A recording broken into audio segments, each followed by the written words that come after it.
Aloha everyone, and welcome to another Tinker's Academy video. I'm your host Kay Elmer, and in this video I'd like to share with you my research in biomagnetics. Now what I mean by that is it's simply the idea for a health and healing purpose to use magnets. And is that possible? What's the research on that? What are people doing? How do you do it? Where do you find magnets? And all of those kinds of questions are going to be held in this video. So if that's the kind of thing that interests you, then hey, this is the right video for you. And for those of you who are on the weird side and you think, hey, I always wondered how to raise cannibalistic chickens or maybe improve my sex life, this is also your video. So come along for the ride. Now, before I get started, I do have a couple of disclaimers. First and foremost, all information contained in this video is for educational purposes only and should not be construed as medical advice. I also have no affiliation to any of the products discussed or any of the websites that I'm going to share, so not a marketing thing. The other thing, too, is that the information contained in this video is public information and is presented under fair use.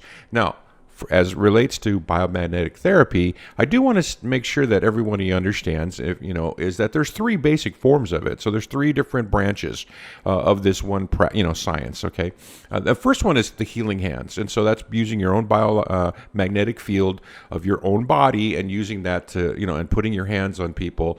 The whole quote laying of hands for healing purposes, and that's one branch of biomagnetic therapy. Another branch of biomagnetic therapy is called pair therapy, where you're using two different magnets and you're using that on people's bodies. So that's a whole nother branch, and it's not what this video is about, which is the third form, which is simply magnet therapy. But I do want to do a quick shout out for anyone who's interested in biomagnetic pair therapy, which was really the founder of that was Dr. Isaac Goiz Duran. And now he's got a website. I'll link that to the video description below. But he's basically the pioneer behind biomagnetic pair therapy. And on his web page right here, right here on the very bottom, it says, "What is magnet therapy versus biomagnetic pair therapy?" So it's all kind of, it's all right here. It's all discussed right here. It's a great reference if you're interested in that form. And so, the thing about it too, though, if you go onto Amazon and you type in biomagnets, like you're trying to, if you want to buy one, then it's going to show you what people use for biomagnetic pair therapy. And that's all it shows you is basically all the different pair therapy, magnet kits that you can buy. So you really can't find any actual biomagnets, that are used for magnetic therapy, and which is what I'll cover that later in the video on how you can find those, but not on Amazon. Okay, so that's the three basic forms, and the third one here is this video. Let's talk about using just magnets, one magnet at a time kind of thing. Okay, so what's in this video is, I'm going to share with you the pioneers of biomagnetics. I promise I'll keep it short. The research findings, which is the key thing here, is like, what's the research say? Most importantly for me, I don't know about you. I mean, I like science. I like to learn about it, but I want to know, is it actionable? If it's actionable, like, how do I do it? Because I always want to tinker with stuff, right? So if that's you, then, I'm definitely going to be talking about the practical application of, how do you do this and what do you do? And for how long, and etc. And then also too, like I said, where to find biomagnets, and also too, what are the cautions? There are some cautions that you really do need to be aware of if you're going to go down this branch of health and healing modality, right? And give this a try. Now, the first thing about pioneers, I just want to stipulate, this is not a new thing. I mean, I found the oldest book I could go back in time and find was a book written in 1906 by a guy named Daniel Hull. And he wrote the very first book called Magnetic Healing. Now, there's been several other books that have been published since that in the 50s, 60s, 70s, 80s, and 90s, that are called Magnet Therapy by Philpott, Burla, Hahnemann. And then most recently, I believe there's like a 1996 book called Magnetic Healing by a guy named Payne. So, it's out there. It's been out there for a while, and these are just some of the books. And I do want to stipulate it. In the research, I discovered one of the things is if a book was titled Biomagnetics, it's really the sciencey, physics kind of information. Whereas if you're looking for just magnetic therapy, if you're a practitioner and you're looking to expand your practice and offerings you can provide for your clients, or you just want to tinker with yourself, family and friends, then you want to go and do the research under the keyword magnet therapy and not biomagnetics. I call it biomagnetics because it just is, right? But that's kind of this weird distinction in the books, and I have dozens of books on this kind of subject. Now, those are the pioneers. It started in 1906, as far as I can tell, all the way up until now, in terms of people who wanted to know what was the effect of magnets on living organisms, and that's what they studied, But I really want to point out that, to me, and this is my personal opinion, that when we stand on the shoulders of giants in trying to move forward with our knowledge and our ability to help others' health, with their health and their healing, and then my own, to me, the actual founders of where it's become, what it's become in terms of biomagnetics and magnet therapy are two gentlemen, and they truly are, to me, the giants. And this is Albert Roy Davis and Dr. Walter C. Ralls. These two gentlemen worked together. They formed a company called Biomagnetics USA. It's now defunct. And they were started actually like Albert Roy was basically, I think he was doing his research for about 15, 20 years. And then Dr. Ralls joined him and they researched together for an additional 15 years. Davis passed away, and Ralls kept going until his death in 2009. So these two gentlemen literally spent 50 years studying the effect of magnets on biological organisms, plants, people, pets, animals, that sort of thing. And in those 50 years, these individuals, I have to say, they did write 7 books. They wrote numerous papers. They had over 40 patents. And these two gentlemen were the pinnacle of science, standards, in terms of just, they did everything by the book. They repeated the same study multiple times, used control groups, they used the, placebos with humans. They did every single thing, to do right if you go and you go and get a science degree. These guys were held at a high standard of scientific integrity, and they were the embodiment of that from everything that I've seen on all of the work that they did. And the sad thing was that they held themselves to such a high standard in order to avoid scrutiny because of the information that they were putting out, and what they were discovering in their experiments was so against the traditional beliefs of what the regular science community thought about in terms of magnets and its effect on biological organisms, that they were shunned. And that's what the amazing part of the story is that these two gentlemen were brilliant, groundbreaking founders of an entire science of just how to help heal and treat human beings that really should be something you should be able to go to any doctor for today. And they were literally shunned. They were basically blacklisted, and they spent their entire time, 30 years, the last 30 years or the 40 years that they were doing their experiments and research. They did everything they could to justify themselves, and they went and approached every government body, every corporate organization, every every academic institution that they could reach out and try to basically be heard and be seen and get their information out into the mainstream. And they were just completely ignored. And so it's just quite amazing, that such, and I call greatness, in terms of just these two incredible scientists who did this incredible work that they did over their lifespan, to be so ignored is just like one of those many stories that I run across about the same type of situation. A great scientist discovers something awesome, and then everybody literally just ignores them, even though they can prove it, and you can duplicate every single study that they published. You can duplicate it and get the same results. And then, at the end of the day, why were they treated that way? It's a whole nother discussion. But I just wanted to stipulate, that the level of integrity, the level of documentation that they left behind, in terms of what they discovered, is beyond a reproach. It is finite, factual, scientific evidence, and it is, in my opinion, the facts, regardless of what what the criticisms were against their work. So now, again, a lot of stuff, a lot of research. These two guys are great.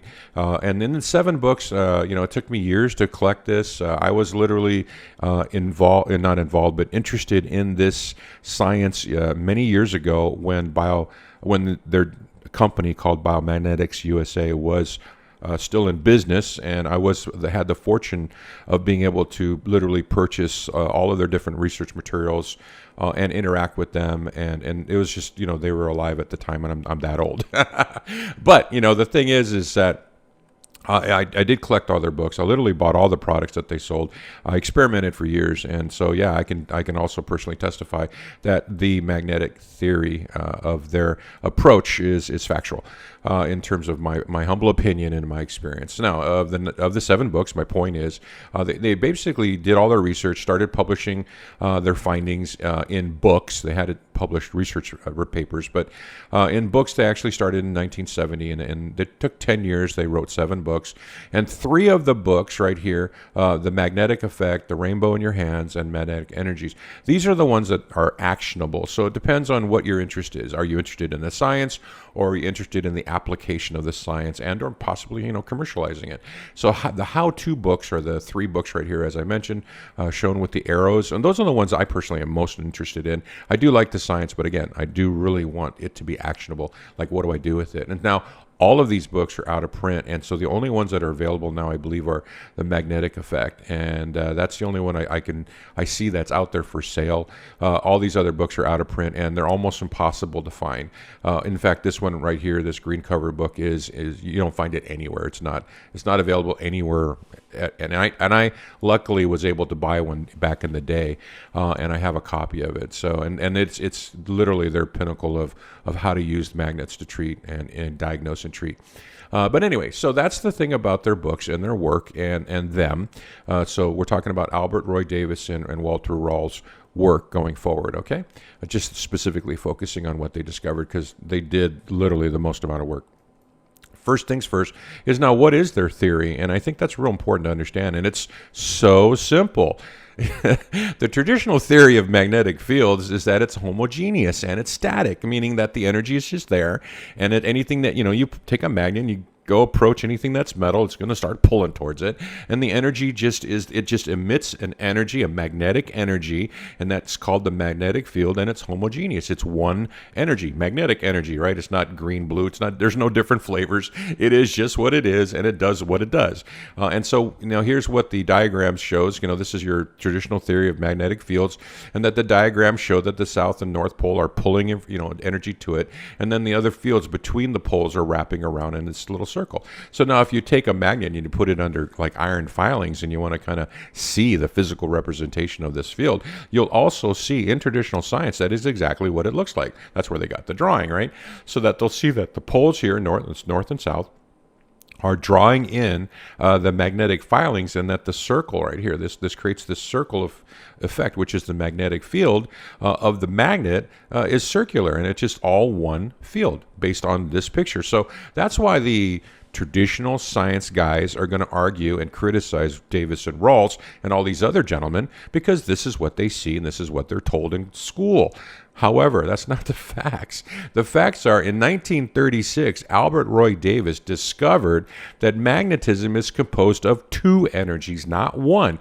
And that is simple and fundamental, but it was literally a paradigm shift in what people had been educated to know. And it's that there literally are, there's a North Pole and a South Pole. We all know that. Earth has one. However, there's a difference between North Pole energy and South Pole energy, and that is their discovery of Davis, and then, of course, Ralls joined him. And the whole idea was it wasn't a static field, that the field was actually dynamic, and it was actually moving, and that the whole idea is, if they started testing with pendulums, where they found that the South Pole field was moving in one direction, and the North Pole field was moving in the opposite direction, and in between the fields, so like right in here, right in the middle, right where this line is, they discovered that there's something, they coined the phrase block wall, and that there was a point where there was no magnetism, because it was basically, when north and south touch each other, right in that very, middle, which is like infinitesimally small, there's no magnetic field there, because these things actually wrap in on themselves on each pole. And now when you look at the actual movement of the fields, they basically coined the phrase the broken 8, which is the waveform that the energy follows, which is basically a broken 8, a figure 8. And then they went and spent years of doing research and experiments to demonstrate that this broken 8 figure is present in all of nature because of the way that the magnetic fields, north and south, Earth, right? Us, everything has a magnetic field, and everything has a polarity, north and positive. I mean, north and south, right? Positive and negative. And so that's the whole, the bottom line. That is their theory in general. And its bottom line is that there's two energies, not one. That north pole energy of a magnet is different than south pole energy. So what did they do? They spent 40 years demonstrating that discovery.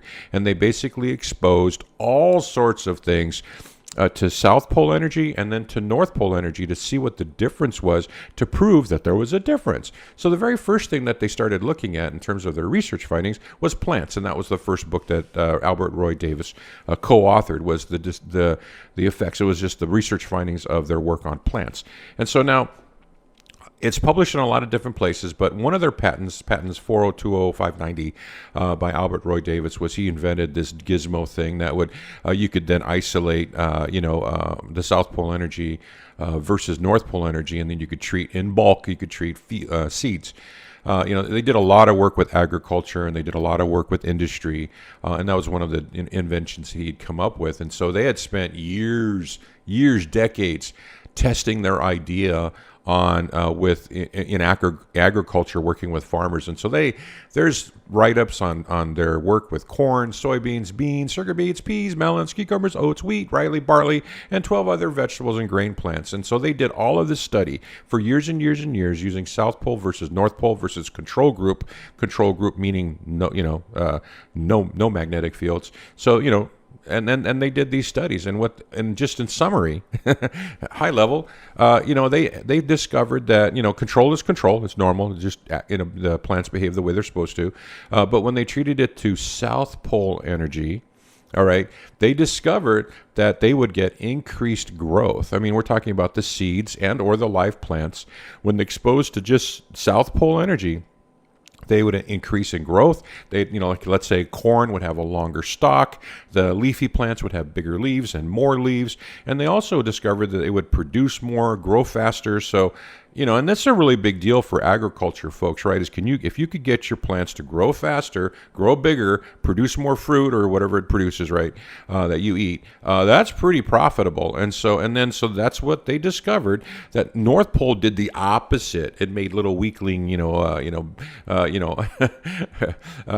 plants. But then the whole idea of South Pole made up some really beefy, healthy, strong, big plants. And also one of the interesting things was they tested these plants for all sorts of different things. And one of the most interesting thing was it actually increased the protein content.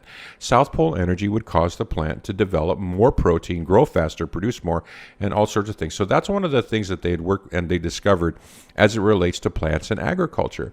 So now, of the 40 years of research, there's not one specific document that kind of discusses all of the things they found out about mammals, but there's this chart that Ralls would share with his audience whenever he gave a lecture. So I just got a copy of it, and so this is this little chart that Ralls would, basically it's the summation of 40 years of research in terms of the effect of North Pole versus South Pole energy on mammals, and they tested. When they worked with agriculture, they tested everything from, chickens and ducks and geese and pigs and sheep and cattle and horses and you name it. If it moved around on a farm, they tested these things, and they did again for years and multiple times. They repeated their studies over and over. And so this little chart summarizes 40 years of research. And so one of the things that they found that was most interesting was that when an animal was exposed to north energy, right? North is negative, south is positive. I know that's weird, but that's just what it is. And so when they exposed animals to North Pole energy, that they found that it inhibits it inhibits the animal, just like it did with plants. It would inhibit the growth versus South Pole would excite the growth. Okay, but now there's a huge pro and con. You would think, oh, that's a good thing for plants, but it turned out not to be a good thing for animals, and I'll talk with you about that in a second. But it also, too, though, there's the positive aspects of it. When they had the North Pole energy would relieve pain, and South Pole does the opposite of each one of these, so I won't read that. I'll just tell you what the good stuff was. North Pole relieves pain, reduces inflammation, produces an alkaline effect, reduces symptoms, fights infection, supports healing, reduces fluid intention, retention, increases cellular oxygen, encourages deep restorative sleep, produces a bright mental effect, reduces fatty deposits, establishes healing polarity, stimulates melatonin function, and it normalizes natural alkaline pH. That's what North Pole energy does for the body, for any animal or human. Okay, and that's their research showed that, and they did it over and over again. You can prove it. You can do it yourself. It will do these things, and of course, South Pole energy will do the opposite, which is not a good thing. Okay, except for growth, there are no positives when it comes to. I know that's an oxymoron. I mean, South is positive energy, but there's no positive benefit to the South Pole energy when exposed to mammals. And I really want to point that out. And so this is one of the most amazing parts of their research was all of these findings. And that's how you can use magnets to health, for health and healing. And one of the things I do want to pop in here real quick is that William Philpott, Dr. Philpott, also did a ton of research on magnet therapy, and he also wrote books and gave lectures. And so his findings were almost identical to that of Ralls and Davis. Okay, and so now in his book Magnet Therapy, you'll find on page 32 he has his own chart that summarizes the years and years of his research, and it basically matches everything that Davis and Ralls had discovered, and he also tested for 4 extra things that they hadn't tested for. And so I just want to add those because I think it's very poignant to show you that it's not just one group of scientists that had discovered this and validated it. Other scientists had done that as well and came to the same conclusions. And that not only did North Pole energy do all that stuff I just said, but it also evolves anabolic hormone production. Of course, melatonin is one of them. So it evokes anabolic hormone production. North Pole energy clears metabolically produced toxins out of the body. Okay, it eliminates free radicals and slows down electrical activity of the brain. Okay, so they tested for that, and I think this is really a big deal because you might know I'm a biohacker and I'm really into longevity and anti-aging.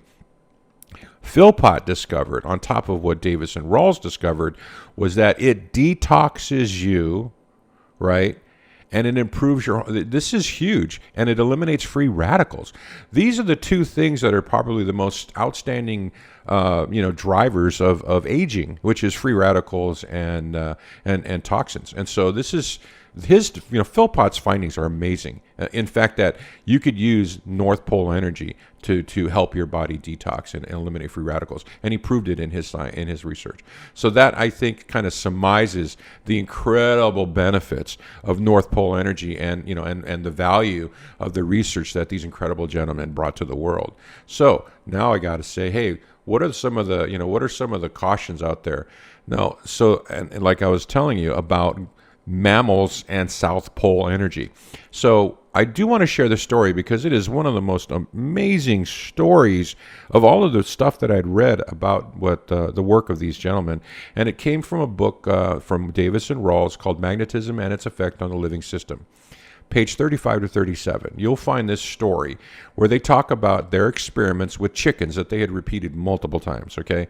So they treated chickens, basically the chicken would lay an egg, and then they would put that egg either in a South Pole field or a North Pole field, and then they would, the eggs would hatch, they would just observe these little chicks, they would grow into chickens, and literally, I think a chicken lives like 5-something years, 7 years, whatever. And they would literally study these chickens for their entire lifetime. And they did it over and over and over.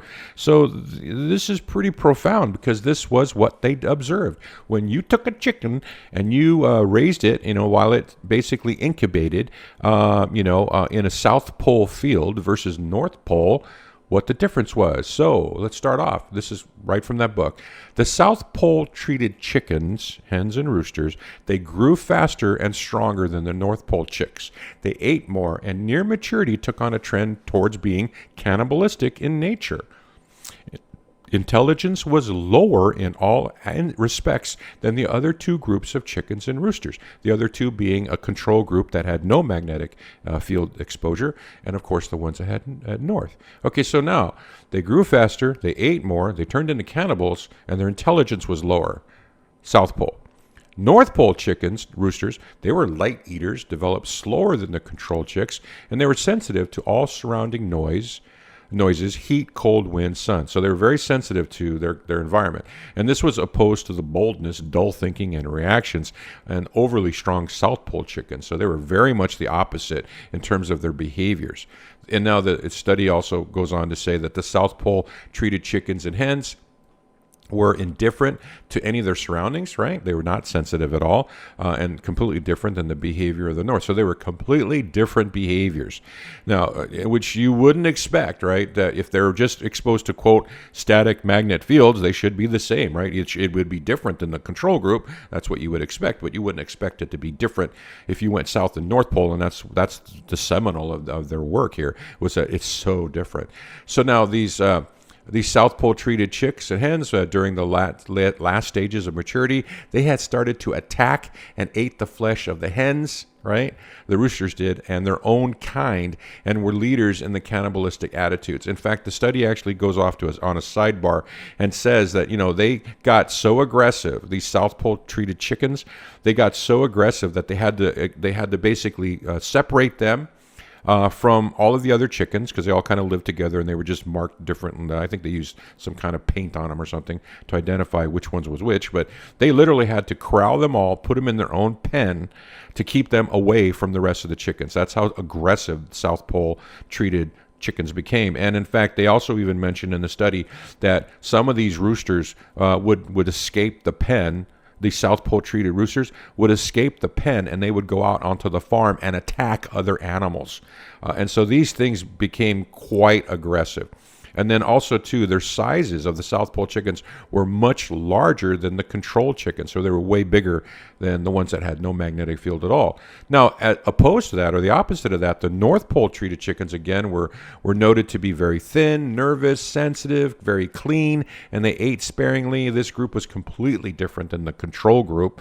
Okay, and they were active and scratched for their own food and dressed less water than either of the treated types. So they're really different, in terms of just, again, their behavior was so, it's just an amazing discovery, experiment. Now, the conclusion that Ralls and Davis wrote about these experiments with chickens was, during the last stages of development, the North Pole treated birds lowered their water intake and increased their food intake. Okay, so they did increase. I'm sorry, they lowered it. And then this made no difference, though, to the weight, showing here the control effect of development of the birds so treated at conception and prior to conception. The effects then followed through the stages of development from the embryo. These experiments were reproduced many times. It was very clear that certain genetic changes affecting the growth, development, attitudes, physical development, mental attitudes, and psychological attitudes had been altered or changed by the magnetic separate pole radiation of the eggs. And that is profound. If you've ever studied any of the work by Dr. Jack Kruse and his work on epigenetics, then what's amazing here is that while they didn't put it in these terms, Davis and Ralls discovered that the effect of either pole of magnetic energy on mammals during conception and prior to conception and incubation, gestation, so forth, had an epigenetic effect on the mammal. And I think that is just profound. And it just blows my mind that traditional academic science just ignores this stuff. It just blows my mind. Okay, anyway, that's my editorial. Sorry about that. Okay, so now let's talk about practical application. If this hasn't wowed you and went, whoa, hey, I didn't know magnets could do this. Then let me talk to you about, how do you take this into your own life, help your clients, help your family, help your friends, help yourself. And so now there's two books that Davis and Ralls wrote. And that's the magnetic effect right here, and of course the hand ones, which are not that video, and then the magnetic energies. Now, two of these books have all of the directions that they came up with in their experiments when they would experiment on people, or they would find certain specific ways to do it, what type of magnet, where to put it, how long to put it. Okay, so all of that was figured out by them, and that's what all their work is all about at the end of their at the end of their I guess their lifetime of work. At the end, they were basically putting together information to help other people and actually start using magnets for therapy. And so they, in this one book, now the green one again is not available anywhere. You won't find it, and so I'm not going to cover that one just because you won't be able to get it. But you can get the magnetic effect book. And so here's just the list of the things in that specific book. and it also shares with you how to go and use magnets for your own health healing. And again, your clients, whatever. And so it covers everything from blood clots to burns to bronchitis to sore muscles, helping your heart, glaucoma. I'm just going on teeth, ulcers and all that sort of thing. So how do you use magnets to help certain things? And I know that we're all human beings, so I thought you would be interested in this one right here. It's called. Let's see. I think it's called Sex, Life, and Aging, page 73. So I won't read the whole page to you. So let me just read to you the section, because I thought you would all be very interested, because you're human, about how do you use magnets for your sex life. All right, so I'm just going to read 4 paragraphs. Unlike men and women, animals have 2 natural cycles of sex, well defined to the physical and mental desires of the animals. These cycles occur in the spring and the fall, right? The rutting season, etc. Now, and humans kind of have that same seasonal thing. We just don't talk about it. And the research on magnetism applied to all forms of life systems. Placing the animal's seat on the North Pole reduces the desire for sex. Opposite to this, placing the South Pole to the seat acts to promote the desire for sex. These results occur in disregard of the natural sex cycle. Time for this research is 20 minutes morning and evening. A sensible manner of restraining an animal for this application may be necessary to prevent injury while in restraint. The N1 biomagnet may be used. Magnets of less strength, from 800 to 1500 Gauss, have been found satisfactory for this research. Be sure your research magnets are correctly identified, North and South Pole. We emphasize that the North Pole of a magnet seeks a South Pole attraction, the South Pole a North Pole attraction. Identify the poles correctly. So for those of you who may be interested in motivating your spouse, go get a magnet.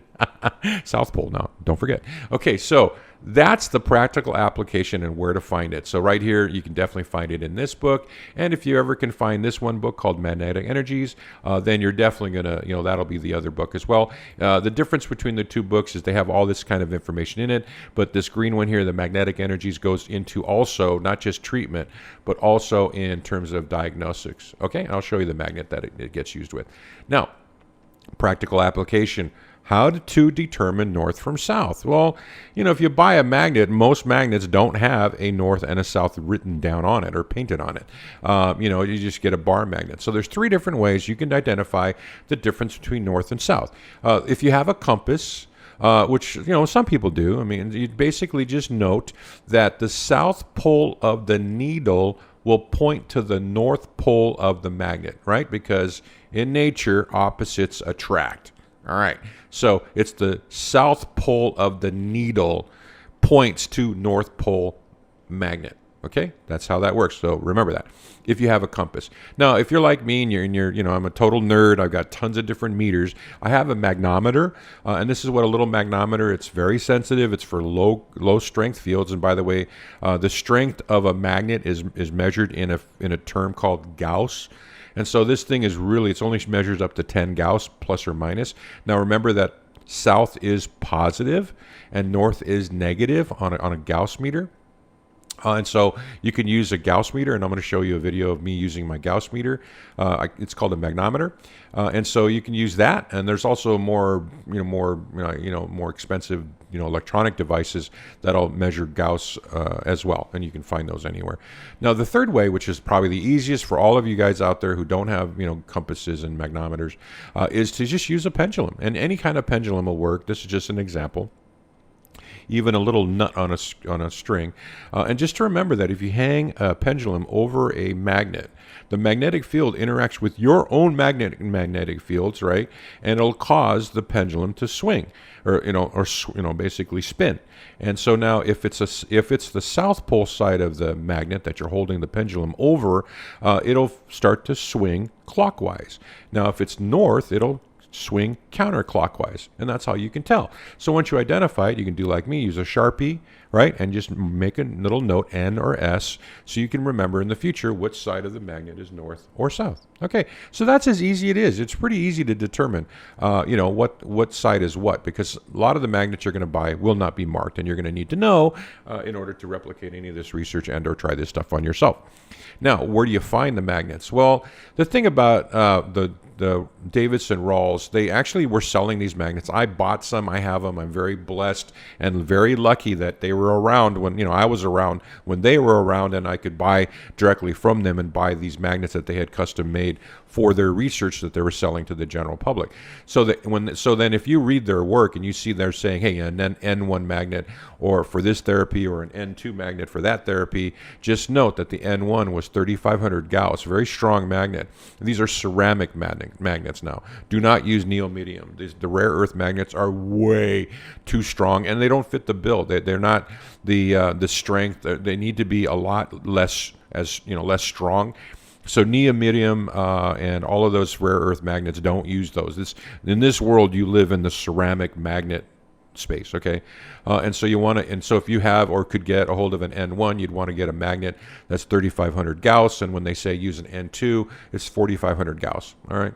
Now, the thing about it, of course, again, now the website's gone. You can't buy these magnets anymore. So I went hunting and hunting and hunting for this video to say, hey, where could you find a magnet that's even remotely close? Because these were custom made by Davis and Ralls and only sold through their website back in the day. So I did find a company called Applied Magnets Superstore, and they sell ceramic block magnets, okay? And so I did find one that was actually the same size of the N2, but all of their magnets at Applied Magnets is 3,850 Gauss. So it's right in the middle between N1 and N2.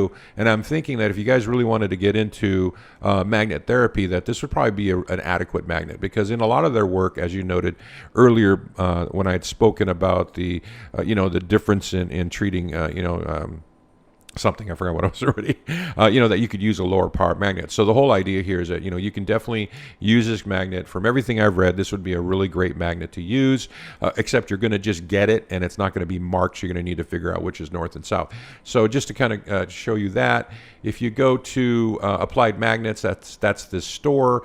You click right here on ceramic magnets, and you want to go to ceramic magnets, bars, and then here you go. And this is where you can find all of the different magnets. And of course, this one right here is the one I bought. And it's 6 inches by 4 inches by half an inch. And it's only $8.99. The shipping is kind of pricey. Shipping is like $16 because the thing's really heavy. But the whole idea here is it's only $8.99. And for if you want to get into magnet therapy, this would probably be a really great magnet to get. And something weird not weird, but I guess it's typical, right, that I found when I was researching magnets was I found this one magnet, Pro Health Magnet Superstore, selling all sorts of magnet doohickeys and good gizmos. And here you go. Look at this one. They're selling a magnetic ceramic block, but they're selling it on sale for $36. Seriously, $36? It's $8.99 at Applied Magnets. Okay, so I'm just saying, I just don't, anyway, nothing against these guys, God bless them and all that. But hey, man, that's a little bit of profiteering when you know that, you can buy one for $9 versus 36. So just a little bit of heads up there. Anyway, that's how you find some magnets. Let me show you this little video about. So these are my magnets right here. So that's the N1 and that's the N2. N1 is basically 2 inches wide and the other one's 4 inches wide, but they're all 6 inches long. Now my magnometer here, I'm showing you right here that I'm pointing it to the north pole of that magnet, the N1 magnet, and you can see where I get to 10 Gauss very quickly, not even getting within 12 inches of the magnet. That just shows you how incredibly strong it is. 12 inches away, it's already reading on the magnet. On the magnometer. Okay, so now show right here, if you see the negative, that means that is the north pole side, and it's too strong, so I don't want to blow my magnometer. These things will blow up with really strong magnets, so I just keep it as far away as I need to, and then I flip the magnet over, And right here, you can see these red X's. That's what Davis and Ralls put on their magnets, so people would know which side was south. And you'll see that when I flip the magnet over so that south is pointing up, the magnometer immediately flips over to the positive side, showing that, hey, this side is positive energy and it is south pole. Okay, so that's really how to use the magnometer. Of course, that is, again, that's the N1 on the left and the N2 on the side. These are from Davis and Ralls from their website back in the day. Now, for this this book right here is that green one I was talking about, called Magnetic Energies. Now, what that book came with from Ralls was another magnet, a biomagnet that had basically red right there on the bottom, showing where the south pole was. Obviously, the other side was north, and then that they called that little magnet, they called it the actuator. And and it's used, basically that book shows you how, or tells you how to use the actuator to use a magnet to diagnose the body, different organs, different areas of the body, in terms of trying to determine whether or not the magnetic field of that organ or whatever, was in good health or not. And then, of course, you'd flip it over and treat it. So really very interesting book. Now, this is the other thing that they were selling, which I thought was interesting. And there's actually a separate patent by another person out there in the patent database about using magnets to treat problems with the eyes. Okay, so now if they ran into someone who had things like glaucoma or floaters or anything like that, they made these glasses that they sold on their website, where they basically took a thin unipolarity biopolarity magnet and they basically would have the north pole facing in, south pole facing out, and they just glued that to these little safety glasses. And then you would wear these glasses for 10-20 minutes at a time to treat your condition if you had an eye condition. So this is some little thing that they sold on the website, and I'm just I'm just a tinker, so I bought them all. Now, this magnet right here is the applied magnet that I showed you on the website. Again, there's no indication of what side is what, so when you get that magnet, there's no X or anything on it. You're going to have to go ahead and find which side is the one you want. So there you go. Those are the magnets that I have from Ralls and Davis. Now, lastly, I do want to talk about other cautions that I think are very, very important for you to be aware of if you're going to get into magnet therapy. And the very first one, which I think is the most important one, is if you have electronics in your body, don't do this. Just don't do it. Absolutely don't do this. Because if you look up what is the specification on pacemakers in terms of magnetic field strength exposure, it'll tell you flat out it's 1 Gauss. 1 Gauss. Okay, in other words, don't go near magnetic fields, strong magnetic fields, if you have a pacemaker. And who knows, I didn't look up all the other things that, doctors are shoving in people's bodies. So bottom line is, just like I say too, as well as not just biomagnetic therapy, but also bioelectric therapy. It's just not meant for you. If somebody has decided to put electronics in your body, do not play in this world. This is not your world. Sorry. But it's too much of it could hurt you because it could mess up the electronics in you. So don't do it. So, okay, so that's just that. Maybe I should have said this in the beginning. I don't know. Hopefully you watched it to this point. Okay. And now the other thing too is the exposure to South Pole energy. So I want to say something that is so poignantly. I mean, yeah, of course it's going to, South Pole energy grows plants better, grows bigger chickens if you're a chicken farmer. It will, it'll improve your sex life, But the whole idea too, though, is you're going to grow cannibalistic chickens and and the rest of it, and all of the detriments to South Pole energy. And so it is a huge problem, because one of the things that they wrote a lot of patents for, and they wrote a lot about, Davis and Ralls, was the dangers of South Pole energy, in addition to the positive benefits of North Pole energy. But there's a huge danger to South Pole energy, and I want to show you a demonstration and my personal story about this. So now here are 3 separate things that you put in your ear, on your ears. Okay, so this is mine. Here's just a regular PC headphone, right, that I used to wear when I was working from home. And then I've got my Apples. These are the old wired ones, but the Apple earbuds that I got with my iPhone way back in the day. And then right here is a wireless Jambra, which is the Plantronics headsets that I used to have in my office when I was working as a white-collar debt slave, okay, in an office. And so I used to wear this thing constantly because I was constantly in meetings. And it was my wireless, expensive $300, $400, device that I got myself.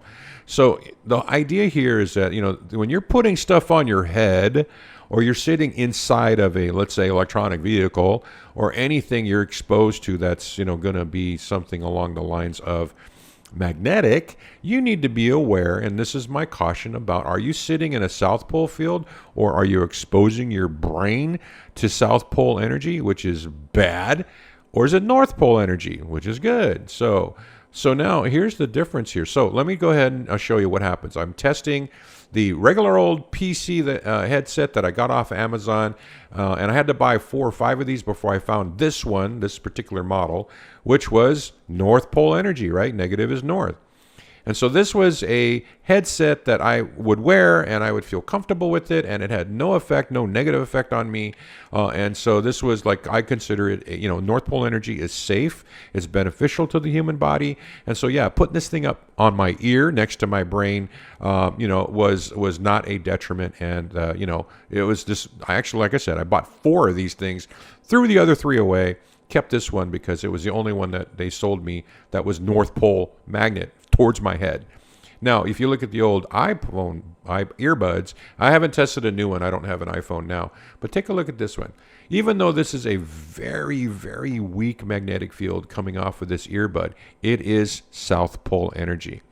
So, if you wear it for just a little while, I mean, it's so weak that if you just wore it, right, for like one phone call, I don't think it would really affect you. But if you wore this thing all the time, like you see people out in public where they just like, why the hell are you wearing this thing just shopping at Target? But, people do. They listen to music or whatever. But if you can imagine prolonged exposure to even a weak South Pole field, what's that going to do to your brain, let alone your behavior? All right. So not good. It just demonstrates to you not good. But you want to see what's worse? When I used to be that, white-collar debt slave working in an office, I wore this. I wore it literally all day long. I'd go to the bathroom wearing the stupid thing. The only time I'd put it, take it off is the battery died. So here's what a very expensive Jabra Plantronics wireless headphone does to your brain. Check that out. That is South Pole energy. Again, it's weak. It's not as weak as the earbuds, but it is South Pole energy. And what do you do with it? You wear it. I used to be like 6 hours a day in meetings, and we'd wear it for hours and hours and hours. And so that's how, in my opinion, based on the research of Davidson Ralls and Philpott and everyone else, is that the South Pole energy is not good for you. And I highly caution you guys to understand that what you put against your brain makes a huge difference to your life. And my personal testimony was when I was a debt slave and working in an office wearing this stupid headset with this South Pole energy for 6 hours a day or more, I used to go home every day and I'd just be in a foul mood. I mean, just foul. And I used to think that the foul mood was just work stress, not enough sleep, and traffic. And so then what was weird about it was, you live with your family, and unfortunately we do take out our frustrations on those around us. And so, yeah, I was just in every day, 5 days a week, bad mood when I get home. And I just, again, I thought it was because of stress and blah, blah, blah. Anyway, so the pandemic hit in March of 2020. Everybody got kicked out of our offices and told to go work from home. Well, this headset didn't work on my home phone, or I didn't bring it with me. I left it in my office. I went home, and I had this at home, or because I'd done all this research, and so I got this one, and this was before I even thought to test this one. Seriously, I'm just hey.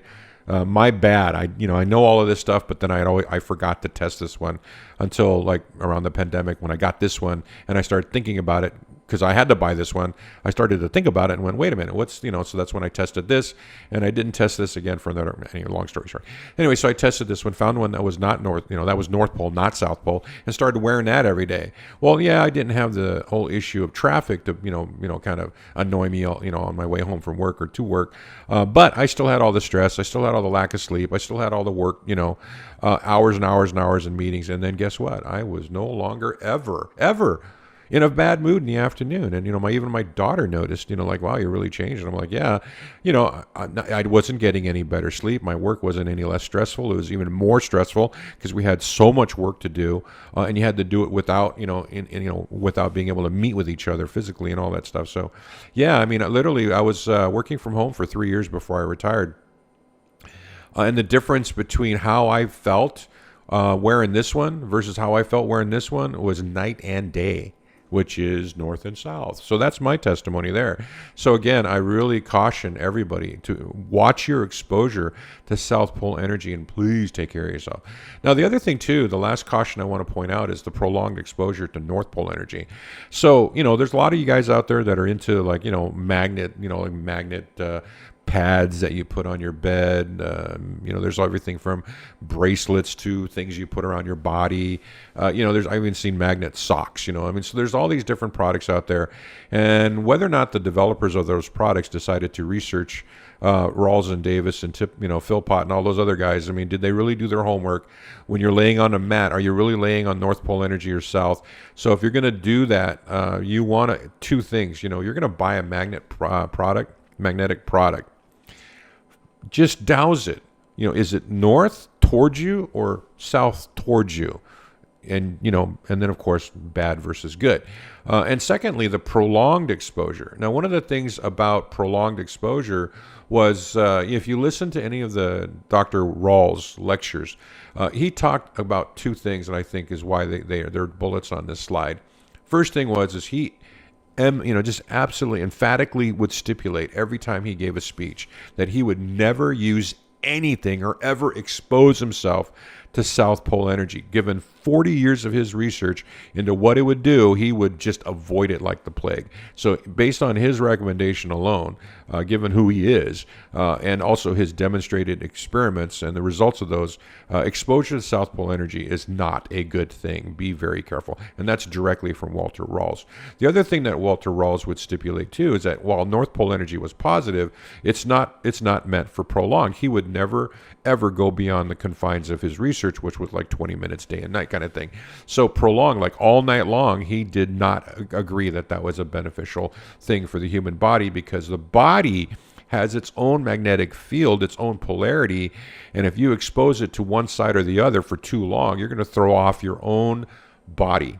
Okay, and that's why he would basically emphatically also state that even though North Pole energy was positive for the body, prolonged exposure to it was not good. And I know, and I never got a chance to talk to him, but based on everything he wrote, all of his articles, his books, and things like that, it is very clear that he did not approve of magnetic sleeping pads, because he just would you don't do that. Do not sleep on a magnetic pad. That is from Walter Ralls. Now, so that's just, so keep that in mind. That's what this research shows. But there's also other doctors and scientists out there, PhD guys, who've done studies on pads. So I'm on the fence right now, because I just started doing research on another scientist who did a lot of research on magnetic sleeping pads, and he discovered a way to counteract the negative effect on your biofield for prolonged exposure. So that's a whole nother video, okay? But I just want to say that, I'm on the fence about sleeping pads, but Walter Ralls was basically adamantly against them. That's it. Okay. Hey, thanks for watching. If you made it this far, thank you so much. If you like this kind of content, this is what I do. This is my passion. I love bioelectrical magnetics as a healing modality, and also my other passion is quantum healing. So, I'm really into that. It's just what just my thing.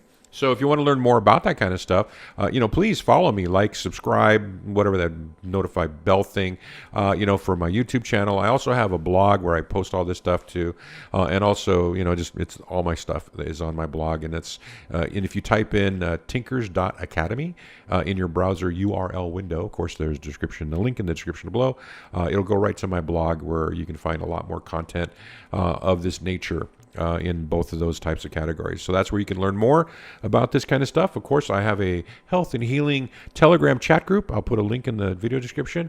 And if you want to just chat with me, I'm there all the time. Ask questions of the group. There's an incredible group of just gifted human beings that hang out there, and very talented, very smart. And this is the kind of stuff we talk about amongst 100 other thousand things that we talk about as it relates to health and healing. So, come on over. Telegram, blog. Thanks for watching. Subscribe to the YouTube channel. Really appreciate your time, and I'm glad that you found this interesting and helpful and beneficial. So, with that said, thank you very much. Have a great day. Aloha.